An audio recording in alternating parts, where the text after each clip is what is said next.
around. Sweet.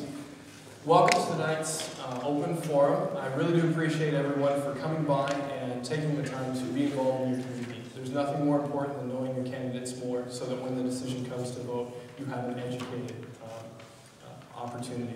What we'll be doing this evening is we're going to have a few questions open and available for the actual candidates, which were pre-described. Those will be answered.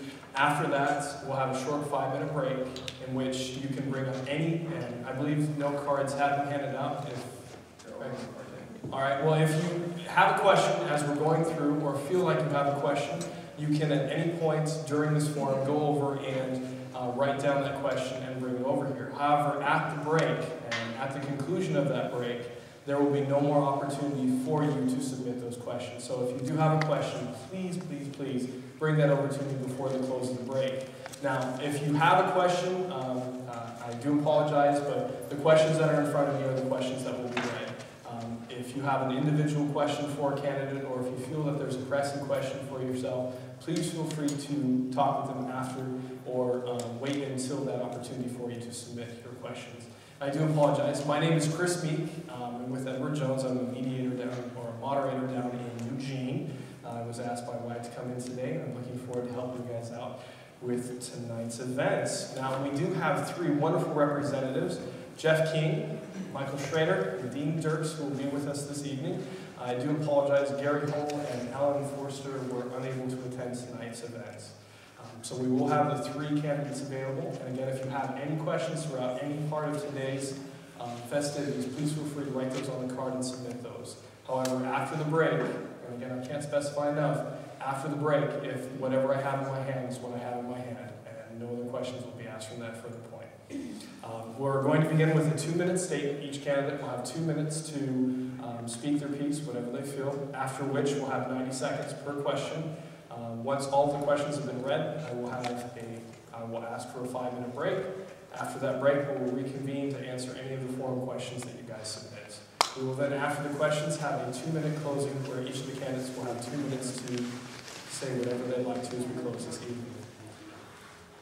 All right.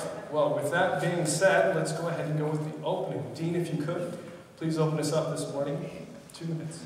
You bet.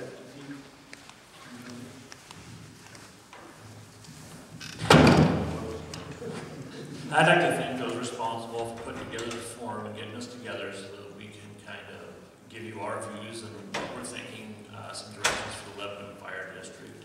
You know, it's been insinuated through the newspaper that this is a union versus management issue. There's nothing to be further from the truth. These issues come down to community safety, the ability to let the community into the department, to be transparent with these people. We face significant challenges coming in the future with the growth of Lebanon, the amount of call volume, 1,000 transfers a year out of the district, which takes people from us, funding issues, maintaining our current staffing, volunteer retention, and recruitment. These are all some issues that we should all be very concerned about because it directly affects you and your families. It's not union, it's not management, it's flat out public safety. And that's why I'm running in this position, is I have the experience, some of the educational aspects to bring in the ability to look at operations and maybe how we can streamline some of these operations, save some money, and maybe even add a few more people without raising taxes, which has also been insinuated. Taxes raising are not on my agenda. Thank you, Dean. Michael. Good evening. My name, of course, is Michael Schrader, as you can see on the sign. I am running for this position because I care about the community. I've lived here my whole life. I am a 4th generation in this city. My great-grandfather moved here in the 1920s.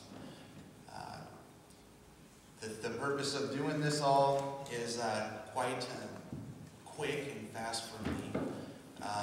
But you know, the thing is my experience with the sheriff's office has taught me a lot. I've dealt with budgets, I've dealt with downsizing, you could say, which is a negative word, but we've had to actually make some changes to the economy.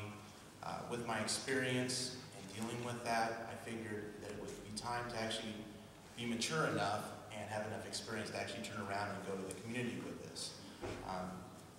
The greatest thing that I learned with the bad economy was it's not the worst thing in the world when you have a good group of people behind you that can actually make this work. Going through all of this with my office, I learned that sometimes money isn't always the answer. Sometimes it's good, strong morale and hardworking people that are working under you to get things accomplished. So, to tell you a little bit about myself, I graduated from Lebanon Union High School in 1997. I worked for Lewis Mink Ranch for a short time, Ross IGA for a short time. I went to Home Depot and I worked there because I was going to be a millionaire. Being that I'm wearing a shirt and tie, I'm not a millionaire. I do not have a Bugatti. But I learned some valuable lessons. And that is that I have to actually put effort into getting something. I went to college, I got my associate's degree, and I went and got my attempted to get my bachelor's degree. It's not finished yet in business. And here I stand as my time runs out. Thank you, Michael. Jeff? Well, as you can see, my name is Jeff King. I'm not the contractor. I do insurance. So I can get that out there. I do not the contractor. Fourth generation also from Lebanon. Both my grandfathers came here, and my Grandpa Vern Reeves came here in about 1909. Grandpa King came here in about 1912, and Grandma Carter came here in 1914. So we've been here a long time, so you're not getting rid of us yet. Why am I running? Well, family connection, and community connection. By family connection, you hear a lot about volunteers tonight. I'd be interested to hear if anybody has a relative that volunteered for longer than my grandfather, who was a volunteer for 45 years and was the very last police or fire chief as a volunteer. And has anybody seen the photo with the 3 fire trucks, the original purchase of the fire trucks? If they have, the one on the left, the person sitting in that truck is my Grandpa Vernon. So that's a huge reason of why I run. The second part is we were raised in my family to give back to our community. And I think if you've seen anything on the literature about boards I've sat on, you've seen there's a number of them for the community. And this is sort of my choice as the last stand for me before we turn it over to the next generation of kings. So I bring basically an open perspective, no agenda, and I'll listen. I always have. I think if you talk to people, my track record will show that. So even though I'm running unopposed, so you don't have to vote for me, I guess. Well, Jeff, this first question is going to come to you, Okay. and I think it really gets down to the meat and potatoes of why we're here today. Why are you interested in serving on the Lebanon Fire District Board of Directors? And just to reiterate, it'll be 90 seconds for the question and answers. Which is pretty easy since I think I just answered it in the last 2 minutes. I guess you'll continually probably a theme that you'll hear from me tonight, and that's perspective. I have a little saying in the man cave downstairs that perspective and communication are the keys to understanding, and I fully believe that. And I don't mean just my perspective. I'm only effective if I understand the perspective of those that I'm trying to reach a deal with or communicate with. And I should be able to not only reiterate back to them their perspective, but also communicate my perspective, because only till I can we really reach a good compromise. And compromise is always better than concession. Thank you, Jeff. Michael, why are you interested in serving on the Lebanon Fire District Board of Directors? Well, basically it's my community. I have been born and raised here. I have always gone when I was a child to the open house at the Lebanon Fire Department, and I liked fire trucks. Now, with that being said, more seriously, this is my community. I have a very large family here. I have a lot of friends. I deeply care what is going on in this place. The problems that I could see with budgets, I see a lot in the sheriff's office line where they just cut things. They would cut various things that would hurt the community to make them actually give them more money. Being that I've gone through this kind of stuff, through jails, I don't want to see it happen here. Not to say anything is going to happen, but I would want to actually be here to help out. I think that I can also bring experience. I've dealt with many budgets. I've I've dealt with disciplinary problems, I've dealt with lawyers, unfortunately, and you know, I think that that's something to bring to the table as just an advisor, you know, something that I could actually just go and say, hey, you know, this is what I think, and help out, you know. Questions would be a great thing, you know, for someone to actually bring up questions on hot topics. So that's pretty much why I'm joining. Thank you, Mike. Dean, why are you interested in serving on the Lebanon Fire District Board of Directors? Following the same vein, I've been a lifelong Lebanon resident. I've been involved in the fire service for 28 years. I started out with the Lebanon Fire District as a volunteer, resident volunteer, worked my way up. I have a special place in my heart for the Lebanon Fire District because they trained me to be where I'm at right now. We have a growing community with multiple challenges facing us. We've also got issues, you know, with some firefighter safety, some staffing issues, and I do see some rough times ahead of us. And I have the time, my children are both grown now, I have the time and the ability now to give 100% to improving the community and helping the fire district move forward. Thank you. Dean, our next question. In your opinion, what are the top 3 priorities for the Lebanon Fire District Board of Directors over the next 4 years? Number one, I think it's an easy one to say, obtaining and secure funding. I mean, we do have an URD expiring, which will infuse $400,000 into the budget. Now, by using a grant, it takes a while to get the grant. It takes a while to get those people on board. So you can easily bridge that gap and have that $400,000 once the URD expires. So there is going to be money there to increase some staffing. We also need another one is maintain our current staffing at a very bare minimum. Optimally, we increase staffing, but not through taxes, through the expiring URD. We also recruit and we retain volunteers. In this day and age, it's a very hard thing to do, but I don't think it's an impossibility. I think we have a lot of people with a lot of good ideas in the fire district that can help us retain those people. And I want to help us keep up with the growing needs of the community and help meet those challenges head on. Thank you, Dean. Michael, in your opinion, what are the top 3 priorities for the Lebanon Fire District Board of Directors over the next 4 years? Well, the first one that I would put has already been said, and that would be volunteers.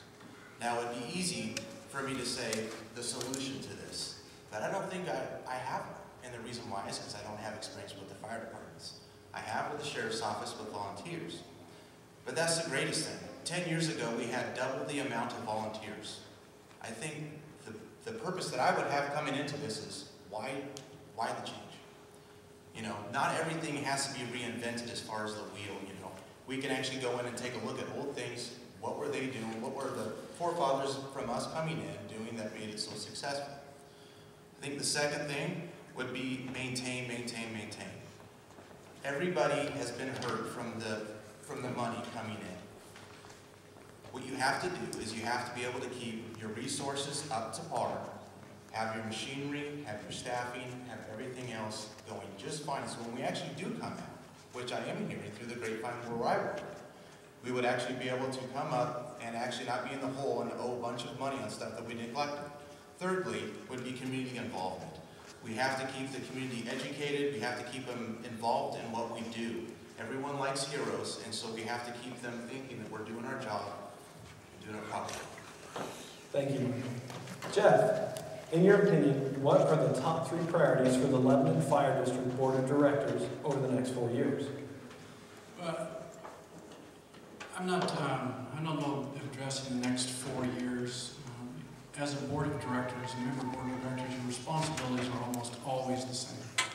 You have a fiscal responsibility for the organization you're dealing with, and you have a responsibility to supervise and help lead your chief, the one person we're responsible for, and that's the fire chief. It's the board's direct, that's our one real employee, is the fire chief. So for a board of directors, that's really our written responsibilities. In light of what's going on in our community, we're faced with some growth, and it's really, really positive. excited about being in Lebanon right now, you must not be great, because what's coming to this town and this community is great. But we have a great increase in needs, what our fire department is going to have to do. So we're going to have to study what our current resources are. We're going to be limited a little bit to the funding because it's tax-based. Can we get grants? Yes. Can we get grants for short-term employment? Yes. Can we get grants for equipment? Yes. And that's also important, because if you get grant for equipment, they don't take it away from you in 2 years, but they often do with grant for funding for positions. So it's not just to be singular in our granting purposes, but I do agree with that. But we need to be a little bit broader. Thank you, Jeff. Right on it. Moving on to the next question. Jeff, LFD board members play an important role in the budget process of our district. Tell us about your experience with municipal budgets and what future improvements, if any, that you would like to see in the fire district budget. I've been currently on the district's budget committee for 4 years, I think, maybe 5. For 4 years I've been on the budget committee. I've also been on the school board committee, nonprofit budget committees. I budget for my own business, which thank goodness we've been around a little bit, so I got to do several of them. So I have what I consider a solid experience in budget. My degree from the University of Oregon, any cheering would be appropriate, was in business administration, and so obviously we dealt with finance and budgeting and that.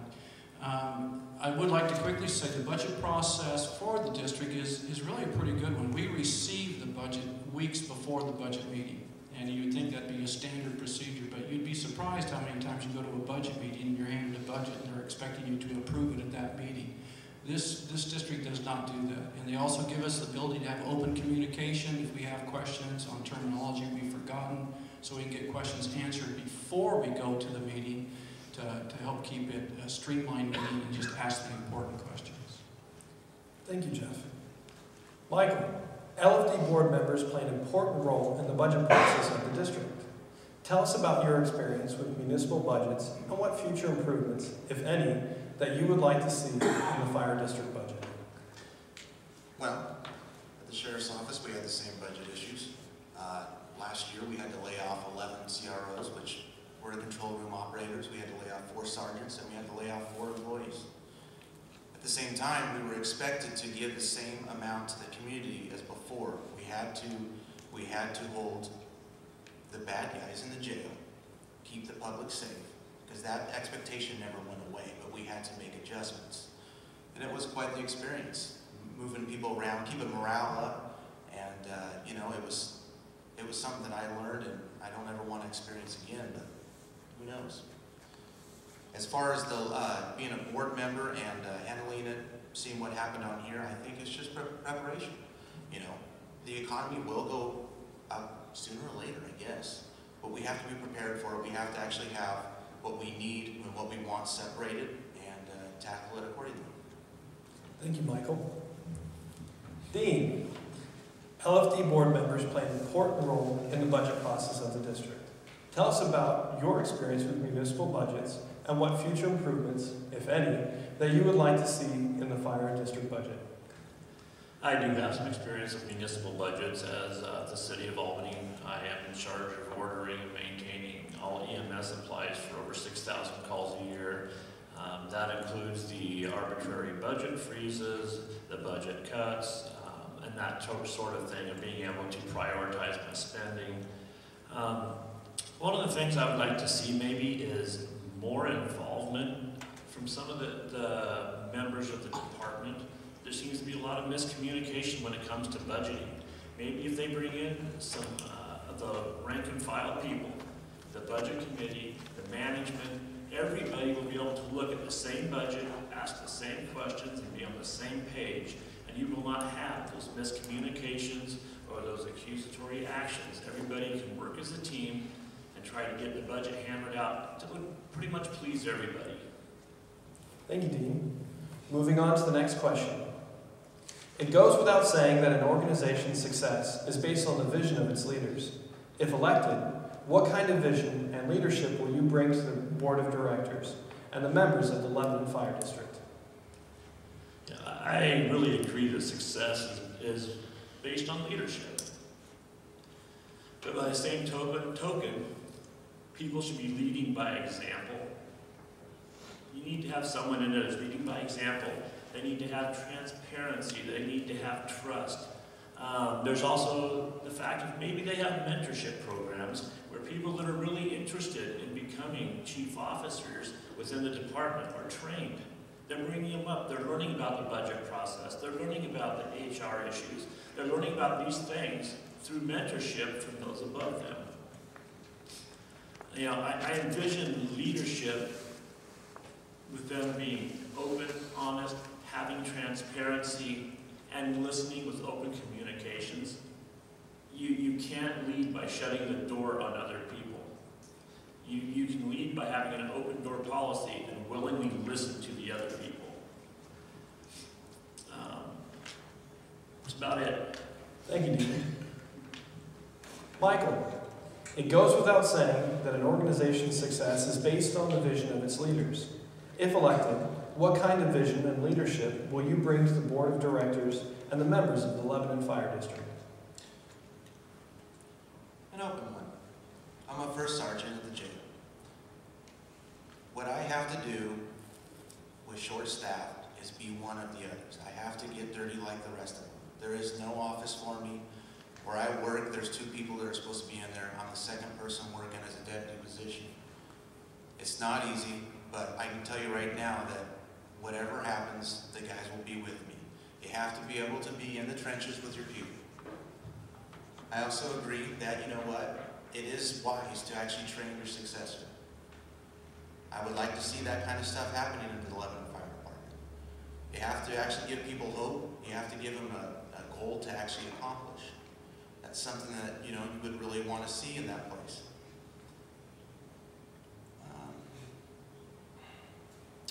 As a board member, though, I think I'd be more of an advisor.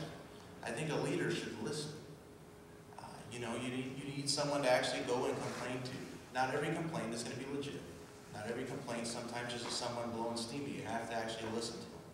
I want to be that type of person. I want them to actually have hope that when they talk to someone, it's actually going to get brought up. Thank you, Michael. Jeff, it goes without saying that an organization's success is based on the vision of its leaders. If elected, what kind of vision and leadership will you bring to the board of directors and the members of the Lebanon Fire District?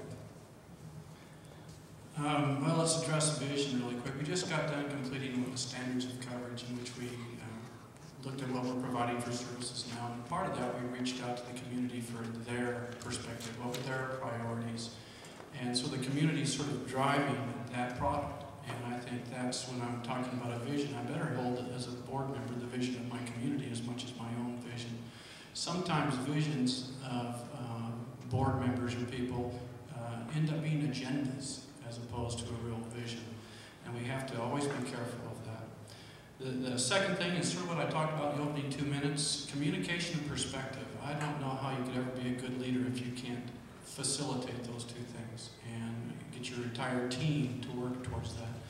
Third, my style as a leader, if in that role, is pretty much one of relaxed focus. And that's sort of an odd term, but I think for good meetings that you need to be able to vent or let the tension, which we may have some coming up, and yet keep everybody on track and focused. So that's what I hope to bring as a leader. Thank you, Jeff. Moving on to the next question for you, Jeff. Serving on the board of directors can put you in a position to make difficult decisions which impact both the members of the community and the employees of the district. Describe a previous incident in which you had to persevere to get to the bottom of an issue or lead a group to a consensus on an issue. I don't remember the number of years ago, but I served on the elementary school board. I was the last chair of that board, and my role was when we combined the 2 districts. I don't know how many people were involved in that, but it was a very emotional situation where we were bringing the elementary schools into with the high school. We dealt with not just issues of transportation, of students, of matching curriculum, but we also had to deal with the issue of jobs and the cost. We were also facing some stress and funding at that time, and we had to reduce positions.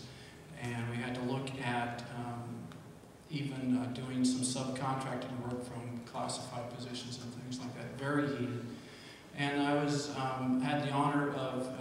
the joint meetings and some of the public meetings, so I definitely got to sit through some heated debates of funding shortages and a changing of operations. Thank you. It's not necessarily a time I have fond memories of, but I will tell you it was a very educational time on how you had to work with people and through difficult tasks. Thank you, Jeff. Michael, serving on the board of directors can put you in a position to make difficult decisions which impact both the members of the community and the employees of the district. Describe a previous incident in which you had to persevere to get to the top or to the bottom of an issue or lead a group to a consensus on an issue. Letting 48 inmates out of jail. That was quite the interesting thing. When we had our budget cuts, we had to let out and we had to close a block with 48 people. Those people, we tried to limit the easier bad guys, you could say. They were the non-violent ones. And something that the public could accept. But at the same time, we still had community safety involved in this. You know, we have stories of other jails letting out a whole bunch of people where, you know, they go out and commit a crime 5 minutes later and they're back in jail and it doesn't make you look very good.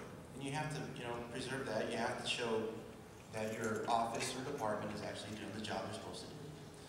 So we had to do that. At the same time, we had to make room for the more violent offenders. We had to place them so they stayed in jail so that the public didn't have to deal with them.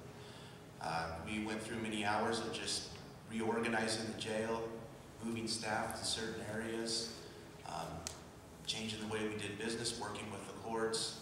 It was a large involvement, and you had to have everybody on the same page while you're doing this. In the end result, it really actually worked out in our favor. Thank you, Michael. Dean, serving on the board of directors can put you in a position to make difficult decisions which impact both the members of the community and the employees of the district. Describe a previous incident in which you had to persevere to get to the bottom of an issue or lead a group to a consensus on an issue. First off, I don't think you're going to make everybody happy with any decision. There's always going to be somebody out there that doesn't like the decision that was made, but as long as we come to it with a consensus, with good reasoning, I think you can defend that decision. Several years ago, I helped spec 4 ambulances for the city of Albany.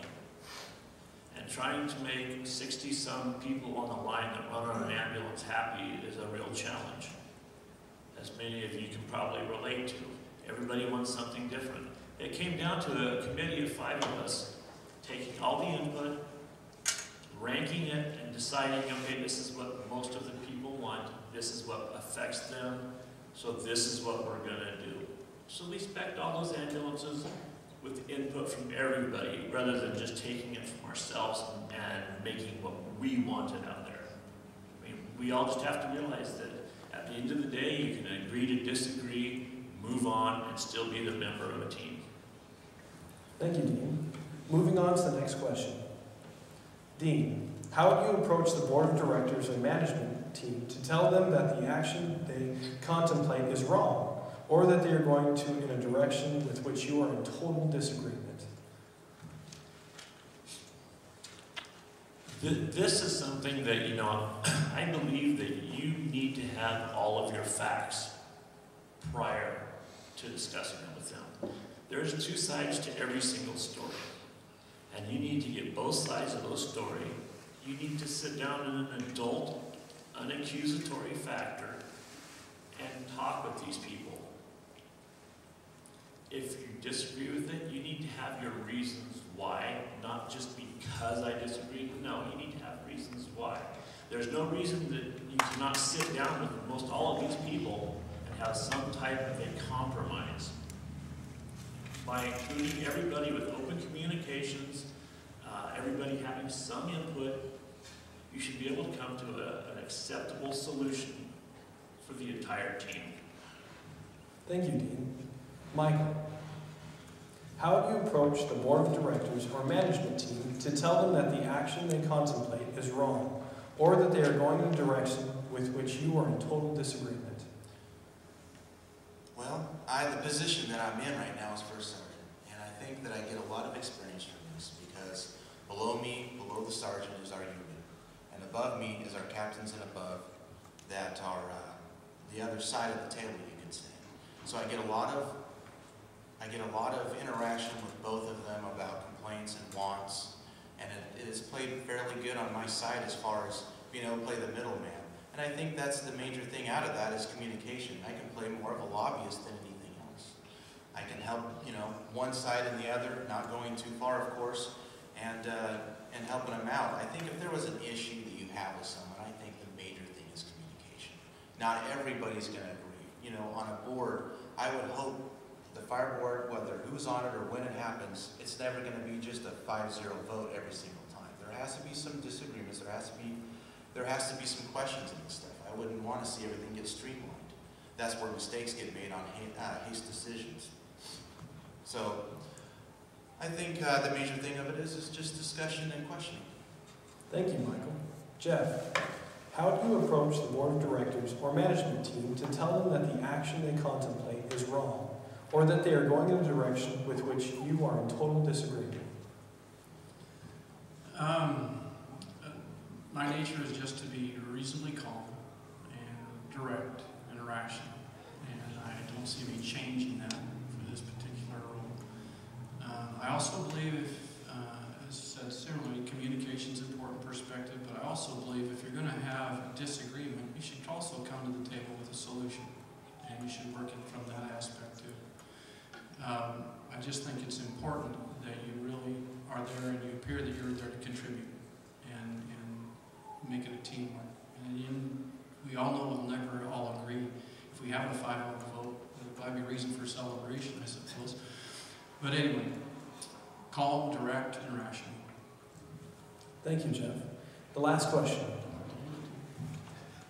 Despite a struggling national economy, the Lebanon community has continued to grow in terms of private industry, educational institutions, and both single and multifamily housing.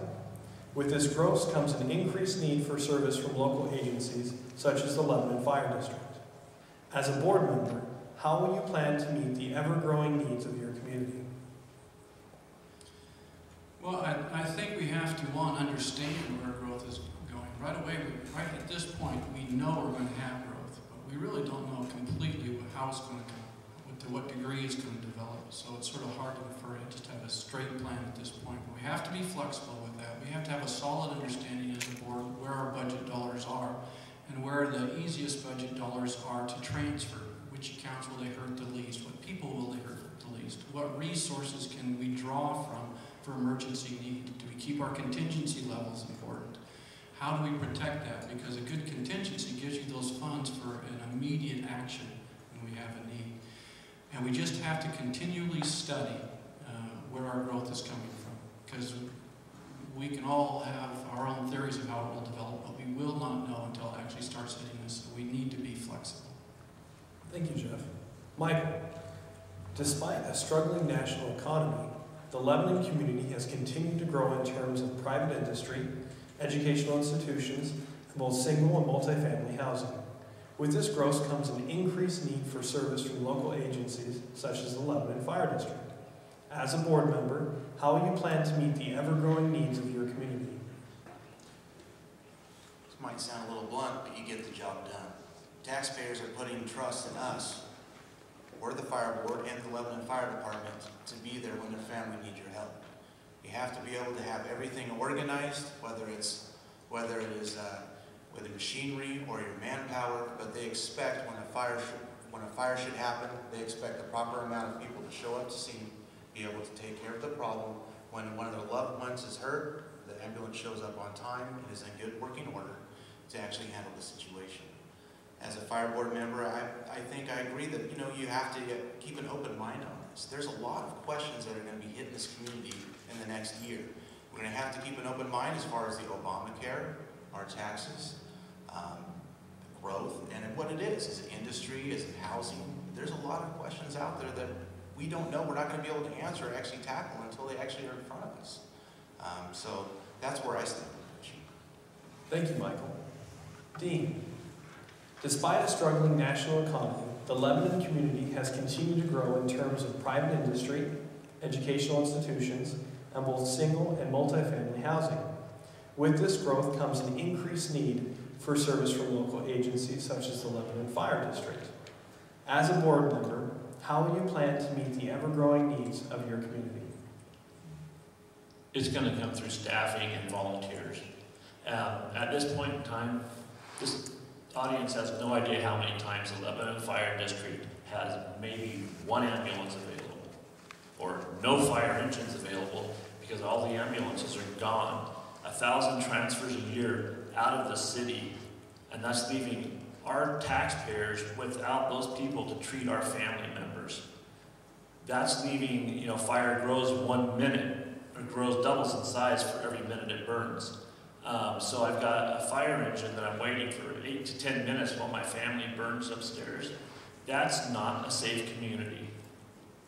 These things need to be addressed through some staffing issues, through some things like grants, retaining volunteers. I have more than one idea to help recruit and retain some volunteers, but this is going to come down to safety. We have a great growing community. I think that's fantastic, but we also have to make sure that our services meet the growth. Thank you, Dean. That concludes our 7 questions that we came to the table today. We'll open it up for a 5-minute break. The current time is 6:36. We will begin again at 6:41. If you could, at 6:41, that'll be the last moment that I'm accepting questions for the open forum. So in the next 5 minutes, if you need any help or locating the index cards, they're located right over across from us on the table. Please fill those out, take a break, and we'll be meeting again at 6:41.